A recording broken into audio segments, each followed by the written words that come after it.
इससे पहले हमने पढ़ा asexual reproduction in plant as well as animals. अब सेक्सुअल रिप्रोडक्शन में हमने पढ़ना है कि sexual reproduction, human sexual reproduction. आपको पता है सेक्सुअल रिप्रोडक्शन के लिए आपको एक तो गैमेट की इन्वॉल्वमेंट होती है, तो वो गैमेट बनाता कौन है? Male reproductive system and female reproductive system. इसीलिए जब भी हम ह्यूमन रिप्रोडक्शन पढ़ते हैं वहां पे हमने पढ़ना होता है male reproductive system and female reproductive system. तो मेल रिप्रोडक्टिव सिस्टम को हम डिवाइड करते हैं इनटू टू पार्ट्स। पहला पार्ट जो that is known as primary sex organs. Primary sex organs and secondary sex organs.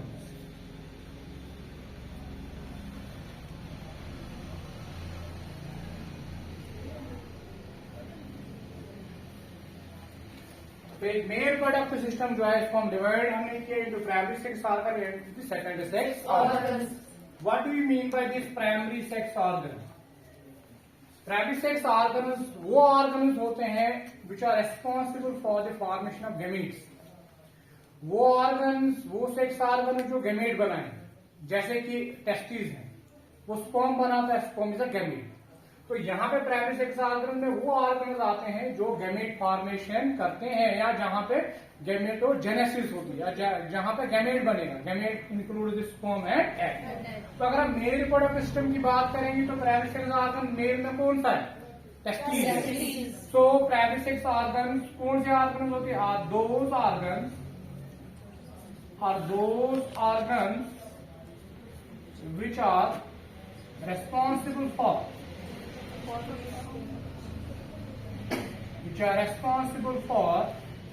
gamete formation. That gamete is sperm. तो यहाँ पे हम मेल की बात करेंगे तो गैमेट क्या है? स्पर्म। तो वो ऑर्गन जो एक मेल में क्या बनाएगा? स्पर्म बनाएगा। उस ऑर्गन को हम क्या कहेंगे? ठीक। इसमें क्या आएगा? इसमें आएंगे टेस्टिस। तो टेस्टिस जो है ये प्राइमरी सेक्स ऑर्गन है, बिकॉज टेस्टिस जो है वहां पे क्या बनते हैं? स्पर्म। ठीक। सेकेंड पार्ट जो है that is the secondary sex organ. Secondary sex organ वो ऑर्गन्स होते हैं जो गैमेट नहीं बनाते, but they help the gamete in one way और in other way. They help in locomotion of the gametes. Gamete को चलने में मदद करते हैं, या जहां से गैमेट जो है वो पास होते हैं, या ये नरिशमेंट प्रोवाइड करते हैं, न्यूट्रिशन प्रोवाइड करते हैं। किसको? गैमेट्स को। बट ये खुद गैमेट नहीं बनाते, खुद ये गैमेट नहीं बनाते। वो ऑर्गन जो गैमेट नहीं बनाएंगे बट मदद करेंगे गैमेट को चलने में, न्यूट्रिशन फराहम करने में, प्रोवाइड करने में। उन ऑर्गन को हम कहते हैं सेकेंडरी सेक्स ऑर्गन। तो secondary sex organ, the organ which assist or which help the gametes,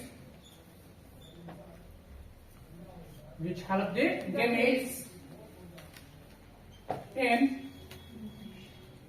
locomotion,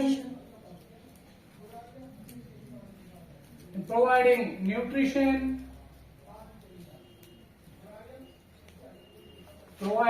nutrition, etc.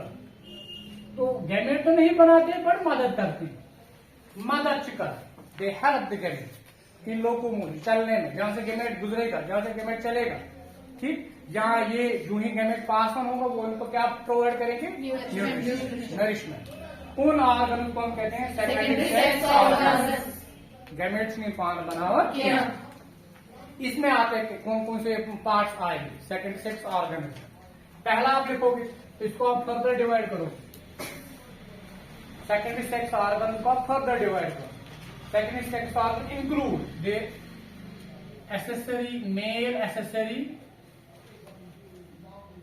Mail accessory ducts, male accessory sex ducts, like duct means the tubes, the ducts, through which the gamete moves, passive, जहां से gamete पास होता है, उन ducts को हम कहते हैं accessory sex ducts.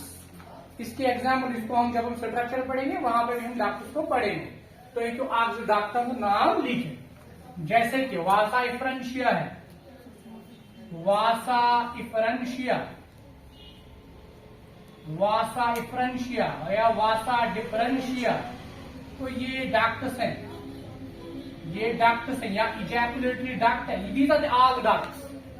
यहां से स्पर्म, यहां से गैमेट पास होगा, अपरिश गैमेट पास, ठीक है। So these are the ducts. These are the ducts. So ducts are the secondary sex organs.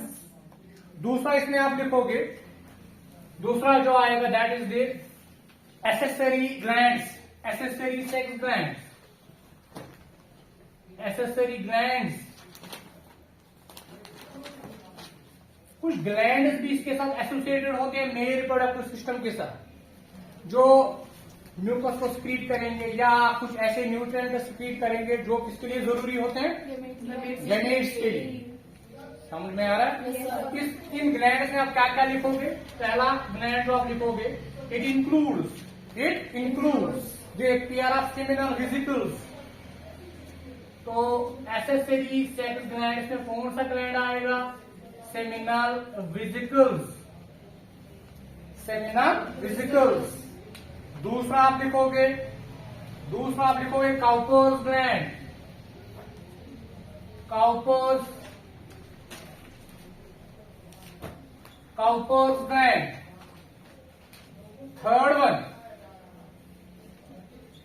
Third one is the prostate gland, prostate gland. Seminal vesicle दो होते, Cowper's gland दो होते, prostate gland एक होता है। So these are the gland, seminal vesicles, Cowper's gland and prostate gland. ये gland जो है ये मदद करते हैं गैमेट्स को चलने में, इंक्लूडिंग न्यूट्रिशन ऑल दैट, ठीक है। Last one is known as external genitalia, external male external genitalia, male external genitalia, जो क्या करता है? सिंपली ट्रांसफर करेगा स्पर्म को from male to female. It includes the penis. So these are the parts which assist, which help the gamete in movement, in transferring the gamete, in providing nourishment. So these all organs are known as the secondary sex organs. These are the primary sex organs, which are mainly responsible, wholly and solely responsible for the formation of gametes. These organs assist. These organs assist the gametes in movement, in providing nourishment. समझ में आया? Yes, sir. इसका जो पहला part हम पढ़ेंगे that is the primary sex organ, primary sex organ. यहां तक समझ में आया? Yes, sir. तो पहला पार्ट जो हम डिस्कस करेंगे that is the primary sex organ.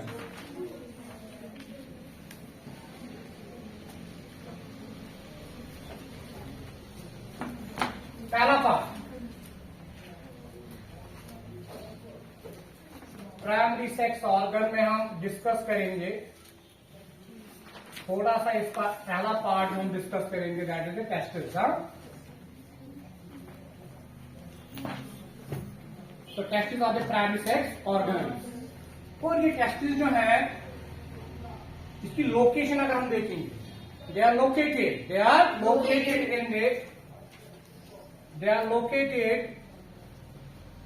in the pouch-like structure,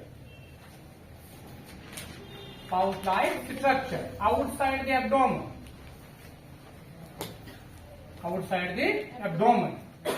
abdomen के बाहर एक पाउच-like स्ट्रक्चर होता है दैट इज नोन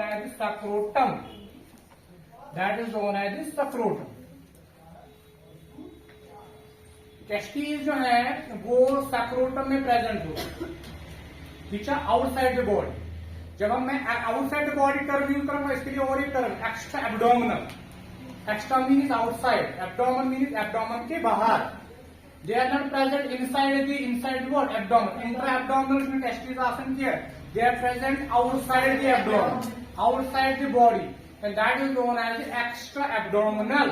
अगर ऐसा आएगा testes are ये ऐसे भी मैं लिखूंगा testes are extra-abdominal, तो आपको समझ में आना चाहिए कि ये क्या है कि एब्डोमेन के बाहर टेस्टिस होती है. कहां पे? In a pouch like structure that is known as scrotum. ठीक.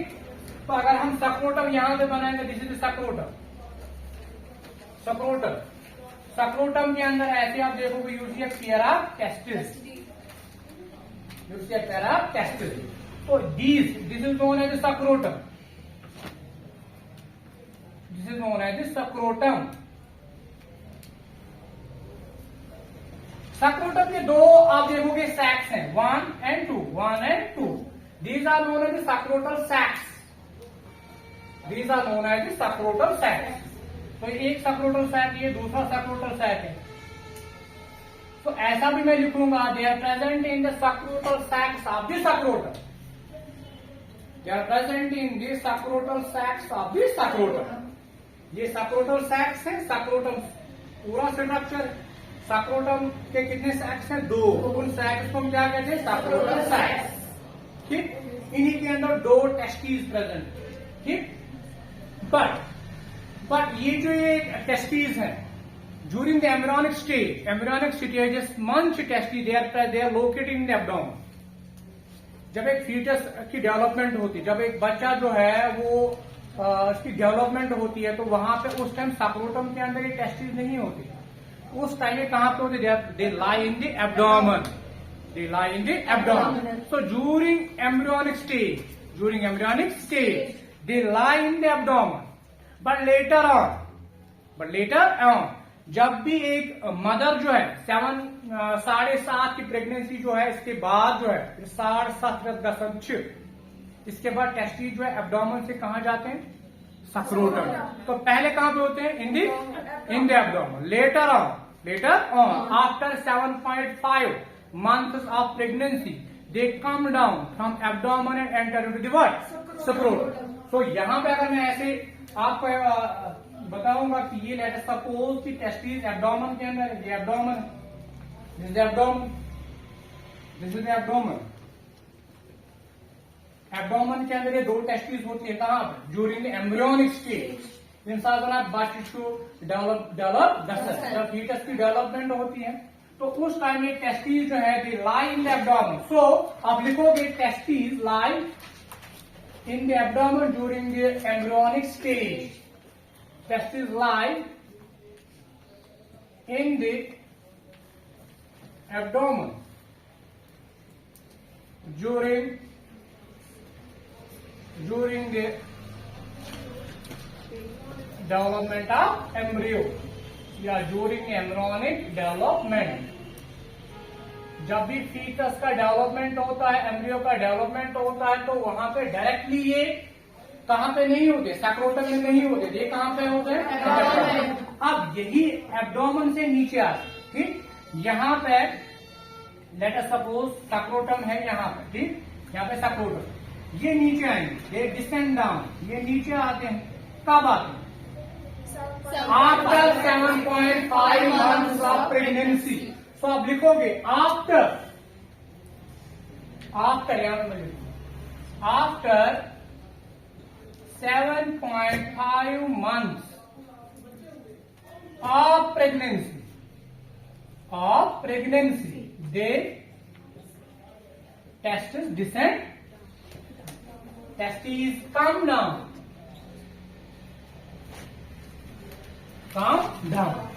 into what? Into scrotum or scrotal sacs. Respect to scrotal sacs. ठीक. थ्रू ए कैनाल, यहाँ पे कैनाल होती है. जिस कैनाल के थ्रू ये एंटर होते हैं. ठीक. तो they enter through a canal. जहां पे कैनाल है, ये कैनाल है, ये कैनाल है. जिस कैनाल के थ्रू ये नीचे आते हैं, they enter through a canal. That canal is known as inguinal canal. तो आप लिखोगे after 7 months of pregnancy testes come down into the scrotum through an inguinal canal, through a canal known as inguinal canal. Inguinal canal. तो ये कौन सी canal है? This is the inguinal canal. इस inguinal canal के through ये testis जो है दे कम डाउन। इसके लिए एक टर्म भी यूज होती है, टेस्टिस का नीचे आना, from abdomen to scrotum. It is known as descent of testis. It is known as descent of testis. इस प्रोसेस को हम डिसेंट ऑफ टेस्टिस भी कहते हैं। डिसेंट मीन्स नीचे आना, so descent of testis means coming down, come down of testis from abdomen to scrotum. ठीक, 7.5 months की जब प्रेगनेंसी होती है तो टेस्टिस जो है ये हार्मोन को भी जो है वो बनाते हैं, टेस्टोस्टेरोन, उसकी वजह से भी ये नीचे आते हैं। टेस्टोस्टेरोन रेस्पॉन्सिबल है, एक तो हार्मोन ये बनाते हैं। At 7.5 months of pregnancy testis जो है ये क्या करते हैं? सिक्रीट द टेस्टोस्टेरोन, जिसकी वजह से नीचे आते हैं। आल्सो यहां पे अगर मैं बोलूंगा कि इन टेस्टिस को नीचे लाने के लिए इंपॉर्टेंट रोल प्ले कौन करता है? यहां पे एक लिगामेंटस स्ट्रक्चर होता है, यहां पे जो इन टेस्टिस के साथ अटैच होते हैं।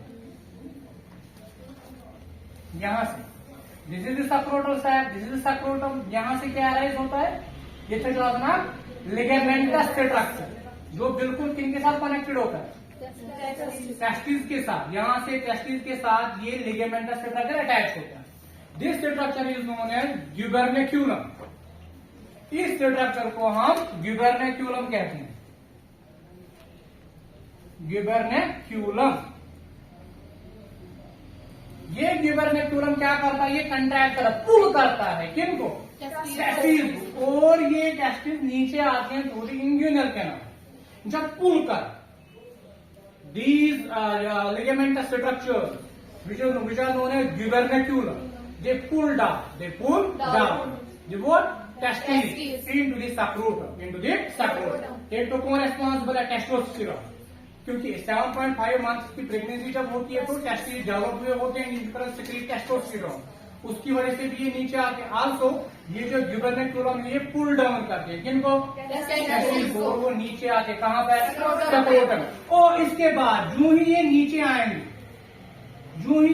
आएंगे, अब यहाँ पे मैं सीरीज करूंगा, ये टेस्टिस है, तो यहाँ पे आप देखोगे इस स्ट्रक्चर पे ऐसे स्प्रिंग लाइक है, ऐसा ये ग्यूबर्नेक्यूलम रहता है adult.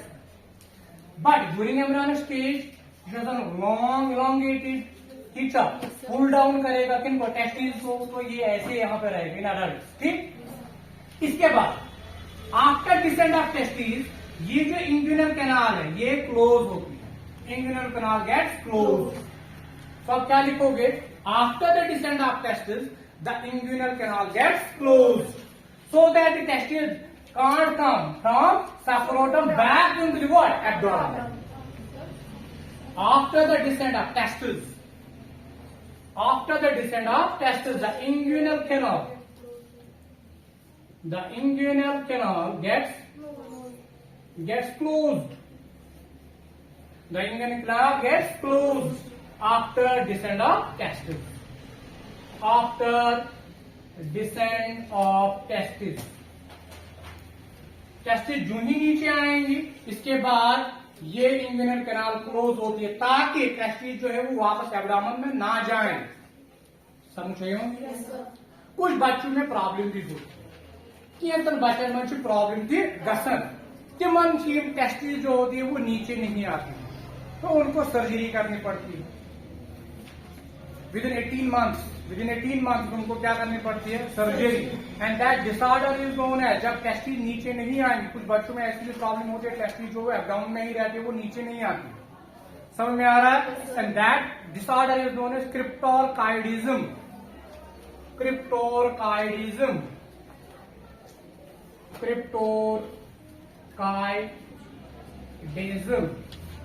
So what is cryptorchidism? It is the failure of descent of testes. It is the failure of descent. Failure of descent of testes.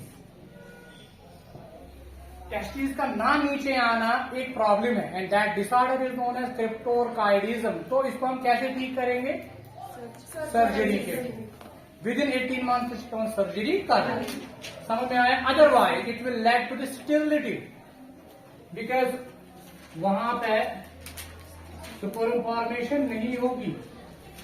It will otherwise lead to what? Sterility. एक male जो है वो अपने बच्चों को फिर जन्म नहीं दे पाएगा अगर ये टेस्टिस एब्डोमेन में ही रहेंगी, बिकॉज स्पर्म जो है वो बनते ही नहीं है. किस टेम्परेचर पे? 37 डिग्री टेम्परेचर. अगर एब्डोमेन के अंदर टेस्टिस होती तो वहां पे सुपरमेटोजेनेसिस प्रोसेस नहीं होगी.